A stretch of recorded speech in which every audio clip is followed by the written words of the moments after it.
Básicamente le llamamos literatura judía del Segundo Templo a todos aquellos escritos que tienen un origen judío y que provienen del tiempo de la reconstrucción del Segundo Templo en Jerusalén. Como recordarán, allá por el año 586 antes de Cristo, el imperio babilónico entró a Judea y conquistó Jerusalén. En el proceso de conquista destruyeron básicamente el templo, el primer templo de Jerusalén, y se llevaron cautivos a muchos de los israelitas a las tierras de Babilonia. De acuerdo con los profetas, especialmente Jeremías, cuando Israel fue llevado cautivo al exilio, los pobres se quedaron en la tierra. Es muy curioso ese versículo que tenemos en el profeta Jeremías, en donde los pobres heredan la tierra y ellos son los que viven por algún tiempo en Jerusalén. El resto de israelitas es llevado a Babilonia. Si han leído el libro de Daniel, por ejemplo, Daniel es un libro que relata la historia de Israel durante este tiempo de exilio, exilio en Babilonia. Años antes, los asirios ya habían conquistado las tribus del norte, la parte norte de Israel, lo que hoy o lo que en el Nuevo Testamento se conoce como Galilea y Samaria, ya había sido conquistado por Asiria. Pero la destrucción del templo fue a manos de los babilonios en el año 586 aproximadamente. Después de que Persia conquista Babilonia, el rey Darío permite a un grupo de israelitas reconstruir el templo. Les autoriza a regresar a la tierra que es de ellos, pero la condición es que deben pagar unas cantidades muy altas de impuestos. Así que le convenía mucho a Darío que los israelitas regresaran a la tierra, trabajaran la tierra, porque les iba a cobrar bastantes impuestos. Así que los libros de Esdras, Nehemías, hablan de ese proceso de reconstrucción que inició durante el imperio persa. Así que la época del Segundo Templo inicia prácticamente con la reconstrucción del Templo de Jerusalén y concluye una década antes, cuando Herodes el Grande, unos 5 años antes de Cristo, concluye la reconstrucción del templo, ¿verdad? Ahora, este segundo templo, que fue reconstruido por 300, 400 años, es el templo que Jesús visitó, el segundo templo, el templo que albergó también al apóstol Pablo. Cuando después de sus viajes misioneros él viajaba a Jerusalén, iba a este segundo templo. Y este segundo templo fue destruido por los romanos allá por el año 70 después de Cristo. El historiador Galileo Josefo relata la historia de cómo los romanos incursionaron en tierras galileas y posteriormente llegaron a Jerusalén. Aunque Josefo trató de negociar la paz entre los romanos y los judíos, los rebeldes no aceptaron ningún tratado de paz, así que los romanos destruyeron el segundo templo. Hoy día, por ejemplo, si alguien viaja a Jerusalén, lo único que queda del segundo templo es un muro, el famoso muro de los lamentos, ¿verdad? Ya no hay templo. Desde el año 70 después de Cristo al día de hoy no hay un segundo templo. Así que muchos israelitas, muchos judíos respondieron a esa crisis de perder su segundo templo. Y muchas de esas respuestas fueron en la forma de escritos que hoy tenemos, como el cuarto libro de Esdras, por ejemplo, el primer libro de Enoc.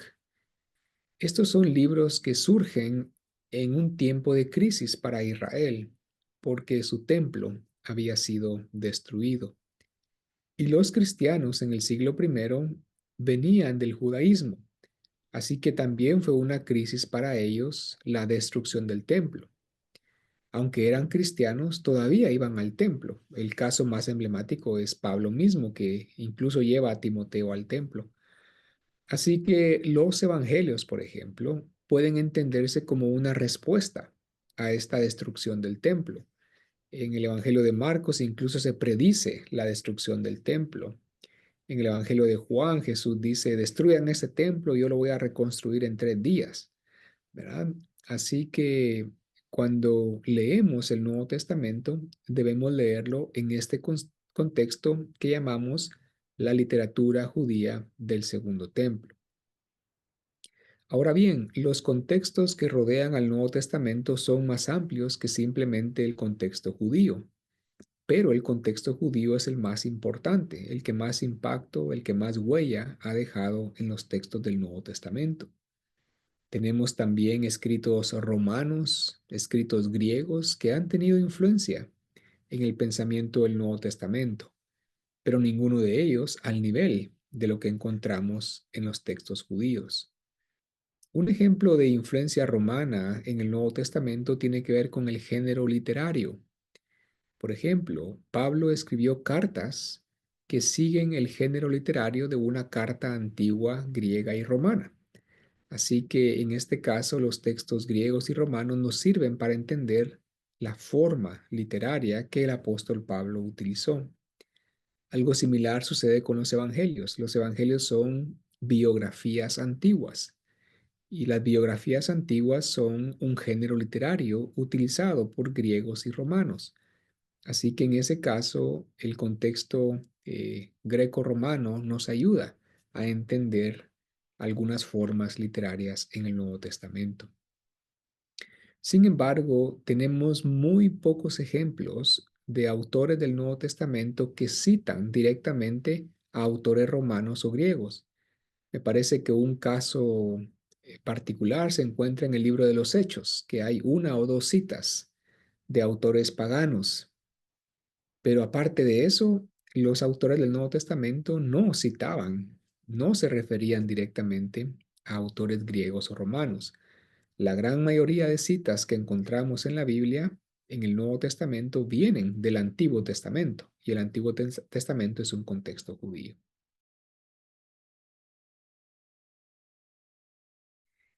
La Septuaginta incluye los textos de nuestro Antiguo Testamento, pero también incluye textos que fueron escritos después de la destrucción del templo. Por ejemplo, el libro de Judith, el libro de Tobías, los libros de los Macabeos, primero, segunda Macabeos. Estos libros son muy importantes porque fueron escritos después de que el templo fue destruido, el primer templo fue destruido. Y estos textos, desde una perspectiva protestante, evangélica, no son inspirados por Dios, pero contienen valiosa información histórica para entender el judaísmo de aquella época. Por ejemplo, cuando abrimos las páginas sagradas del Nuevo Testamento, nos encontramos con Jesús yendo a la sinagoga. Y si vemos en el Antiguo Testamento, no hay ninguna referencia a la sinagoga. ¿De dónde surge la sinagoga? Bueno, estos textos que aparecen en la Septuaginta nos ayudan a entender qué es la sinagoga y cómo surge. Es una institución que Jesús utiliza durante su ministerio terrenal, pero que no se encuentra en el Antiguo Testamento. Algo similar sucede con algunos festivales. Por ejemplo, Jesucristo celebró el festival de dedicación y este festival no se encuentra en el Antiguo Testamento. Sin embargo, este festival celebra la ocasión cuando Judas Macabeo reconquistó la tierra de Jerusalén con su familia y celebraron la limpieza del templo y lo hicieron a través de una dedicación del templo, una rededicación del templo. Así que si han oído hablar del festival de dedicación, es este mismo que surge en el período intertestamentario. Y curiosamente, en el Nuevo Testamento Jesús celebra esa fiesta. Así que para entender en su contexto histórico la fiesta que Jesús celebra, debemos conocer algunos de estos libros que aparecen en la Septuaginta, pero que no aparecen en nuestro Antiguo Testamento.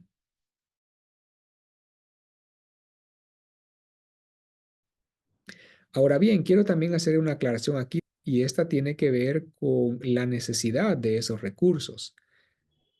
Es importante que tengamos acceso a esos recursos, pero Dios puede utilizar su palabra aún sin nosotros conocer esos recursos, ¿verdad? Por ejemplo, si ustedes tienen que predicar el domingo y no pueden consultar todas las obras de Josefo para explorar su pasaje, Dios va a ser fiel y nos va a dar un mensaje que es palabra de Dios, aunque tengamos todas estas limitaciones. Pero si Dios también nos ha dado tiempo, recursos, la mente, debemos utilizarlos para avanzar lo más que podamos y profundizar lo más que podamos en la palabra de Dios. Ciertamente debemos hacer una distinción entre lo que denominamos las reliquias antiguas y los vestigios arqueológicos. Es una distinción muy importante. Por un lado, un vestigio arqueológico es un artefacto del pasado histórico que ha sido propiamente identificado. Por ejemplo, les comentaba de un bote o una barca que se encontró en el mar de Galilea, ¿verdad? Ese ha sido investigado por arqueólogos y hay un consenso arqueológico de que este bote viene del siglo primero. A eso denominamos un vestigio arqueológico, ¿verdad? Eh, por otro lado están lo que denominamos las reliquias. Y las reliquias son muy controversiales porque detrás de las reliquias no hay un apoyo arqueológico firme. El manto de Turín es un caso emblemático. Es posible que el manto de Turín sea una producción del siglo XI, no del siglo primero, y está ese debate, ¿verdad? Muchas de estas reliquias surgieron durante el tiempo del siglo XV, XIV, siglo XIII, lo que Justo González llama en sus libros la época del oscurantismo, esta época en donde había muchas prácticas dentro de la iglesia que eran cuestionables hasta que Martín Lutero inicia el proceso de reforma. Pero antes de la reforma era muy común en Europa, en el cristianismo europeo, decir que una iglesia particular tenía una pieza de la cruz o un hueso de José, el padre de Jesús, o que tenían uno de los clavos en el cual fue crucificado. Estas le denominamos nosotros reliquias religiosas y estas reliquias no tienen un apoyo arqueológico. Así que para un estudio histórico las dejamos al margen y es más que todo un producto de lo que llamamos la época medieval en el cristianismo europeo. Así que es una distinción importante, ¿verdad? De tener en cuenta cuando hablamos de el soporte que el Nuevo Testamento tiene en cuanto a la arqueología.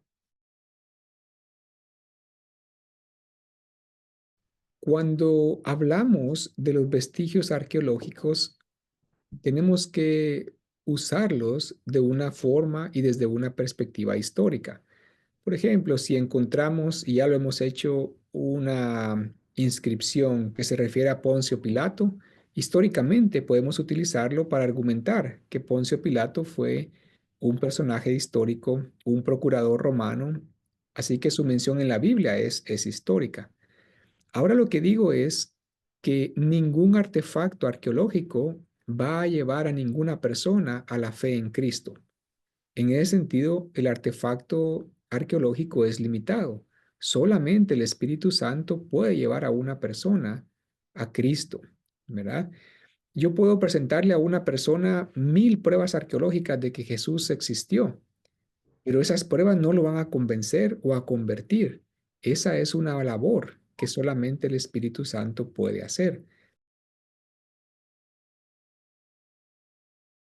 Ciertamente es uno de los riesgos que corremos nosotros como cristianos y cristianas cuando llevamos el Evangelio a diferentes culturas. Y en América Latina hay una tradición bastante amplia de, por ejemplo, el animismo en culturas ancestrales, de pensar que, por ejemplo, los objetos tienen una vida interna o interior. Y cuando hay una conversión al cristianismo, estas ideas no se desechan, sino que se transforman y se convierten en prácticas cristianas. En el siglo XVI, en el siglo XVII, cuando el cristianismo trató de imponerse en nuestras tierras latinoamericanas, surgió lo que se denomina el sincretismo. Aquí en Guatemala, yo soy de Guatemala, existe un lugar en donde es muy impactante porque tienen una iglesia católica romana en la comunidad rural y cuando uno entra, tienen altares de las culturas mayas. Entonces, dentro del templo católico existen altares individuales donde la gente puede hacer rituales con estas prácticas ancestrales y a eso hoy día le llamamos el sincretismo. Ese ejemplo que pongo es muy radical, por supuesto, de prácticas dentro de la iglesia evangélica que son más difíciles de discernir y son más difíciles también de controlar. Es a veces la práctica o la idea de pensar que ciertas personas en nuestra comunidad de fe tienen un acceso especial a Dios, ¿verdad? Eso puede ser una práctica peligrosa. En el Nuevo Testamento encontramos la teología del sacerdocio de todos los creyentes. Si somos uno en Cristo, no todos nosotros somos sacerdotes delante de Dios. Pero en América Latina tenemos una tradición de 500 años en donde la figura del cura, del sacerdote, del obispo, del papa, es como el puente entre el ser humano y la humanidad, que cuando hay una conversión al evangelio, muchas de esas ideas se trasladan al pastor. Así que puede ser que haya gente que es cristiana, evangélica, pero en su mente el pastor es como el nuevo cura, ¿verdad? El nuevo puente entre Dios y nosotros. Cuando nosotros debemos insistir que el acceso a Dios es directo, ellos pueden acceder a Dios directamente. Por ejemplo, si alguien quiere bautizarse porque es cristiano, hay que tener cuidado que no digan, quiero que me bautice usted porque usted es especial para mí. Bueno, el bautismo es especial, por supuesto, pero el bautismo es efectivo por la fe que tenemos en Cristo, no por la persona que nos bautiza. Así que tenemos que estar conscientes de ese riesgo, por supuesto, y también debemos estar pendientes de ese tipo de situaciones. Y como somos líderes de la iglesia, promover lo que la Biblia dice y enseña, que tenemos acceso directo a Dios, que somos siervos del Señor todos nosotros, tenemos roles, por supuesto, llamados también, pero tenemos el mismo espíritu, somos el mismo cuerpo. A veces se han dado prácticas, quizá en otros contextos, en donde se invita a un cantante muy famoso o a un conferencista bíblico muy famoso y está bien asistir, ¿no? Y disfrutar de la alabanza. Pero si alguien piensa que al tocar el saco de este cantante uno va a ser más santo o que al tocar la guitarra, ¿verdad? Uno va a ser más santo, eso ya son prácticas que son un poco más peligrosas para la iglesia. Deseo iniciar con una clarificación y una distinción entre la religiosidad popular católica y la teología católica romana. Por supuesto que ambas manifestaciones pertenecen a la Iglesia Católica Romana, pero desde una perspectiva teológica existe una distinción importante. Si ustedes leen teología católica romana y la estudian, la teología católica romana distingue entre adoración, respeto e hiperdulía. Son tres términos. Y ellos dicen claramente en el magisterio de la iglesia que adoración es exclusiva para el Padre, el Hijo y el Espíritu Santo, ¿verdad? Entonces, desde una perspectiva teológica, en la teología católica romana, la adoración es exclusivamente para el Padre, el Hijo y el Espíritu Santo. Pero cuando hay una figura de autoridad como el Papa, el Obispo o un sacerdote, a ellos se les debe respetar, ¿verdad? Es un respeto. No es adoración, dice la teología católica, ¿verdad? Es un respeto que es básicamente reverencia, una reverencia, ¿verdad? Es diferente a la adoración. Pero a los santos no se les da reverencia, pero tampoco adoración. María, los santos, ellos reciben hiperdulía. Hiperdulia es algo más que reverencia, pero algo menos que adoración. Esa es la teología católica oficial. Pero si vamos a una comunidad en Guatemala o Ecuador o en otros países, esa distinción no existe en la práctica, ¿verdad? Pero esa es la religiosidad popular. Si ustedes quieren platicar con el cura de su comunidad, el cura les va a decir, nosotros no adoramos santos, ¿verdad? No tenemos una teología que nos diga que tenemos que adorar a María o a los santos. Sin embargo, la manifestación popular de lo que la gente hace es prácticamente adoración, ¿no? Orar, rezar, hincarse, todas estas demostraciones físicas realmente reflejan que es una adoración. Y algo puede pasar similar en la iglesia. Ustedes pueden predicar desde el púlpito sana doctrina, pero a veces no sabemos cómo la gente lo va a interpretar y lo va a vivir. Hay un cristianismo popular y el cristianismo oficial, ¿verdad? Nosotros tratamos de enseñar lo que la Biblia dice, pero a veces no sabemos cómo eso se va a interpretar o manifestar en la iglesia. Así que solamente deseaba hacer esa clarificación inicial. Y en segundo lugar, el tema de la idolatría aparece tanto en el Antiguo Testamento como en el Nuevo Testamento y es un mal que ha aquejado al pueblo de Dios a través de los siglos. Incluso en sociedades que tienen diferentes tradiciones culturales, la idolatría se manifiesta de diferentes formas. Por ejemplo, aquí en Estados Unidos es, eh, es casi la idolatría del dinero. Es increíble vivir acá, lo que la gente hace por el dinero, ¿no? Es casi como que el dinero fuera el ídolo de mucha gente. Y ustedes hablan con mucha gente y dicen que no son religiosas, pero la forma en la que se relacionan con el dinero es casi lo que uno hace en el ámbito de la adoración.